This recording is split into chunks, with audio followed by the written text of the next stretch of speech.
اور حرام خوری کی بہت ساری قسمیں ایسی بھی ہیں جن کو لوگ حرام خوری سمجھتے ہی نہیں. مثال کے طور پر کوئی کہیں ملازم ہے اور جتنا وقت اس کو دینا چاہیے ملازمت میں اتنا وقت نہیں دے رہا.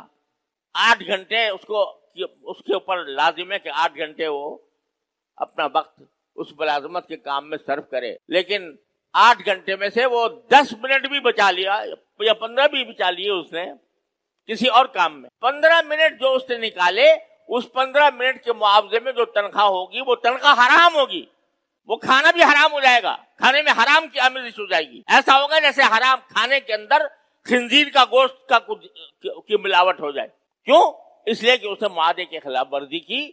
10 جو وقت جتنا دینا چاہیے تھا اتنا نہیں دیا. یہ حرام خوری ہے, اس کو نہیں سمجھتے لوگ کہ حرام ہے اور کر رہے ہیں.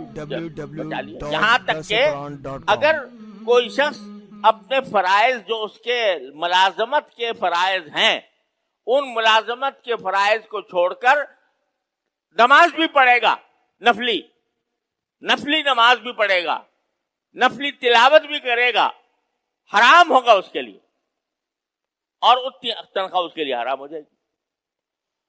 یہ ایک دو نہیں بے شمار اس کی مثالیں ہیں جس کا ہم سمجھ ہی نہیں رہے کہ یہ حرام کام کر رہے ہیں, حرام کھا رہے ہیں اور کھا رہے ہیں.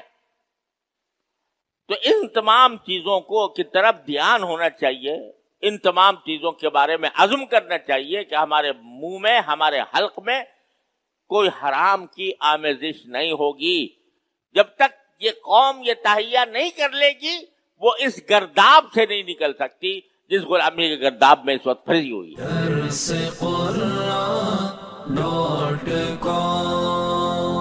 www.darsequran.com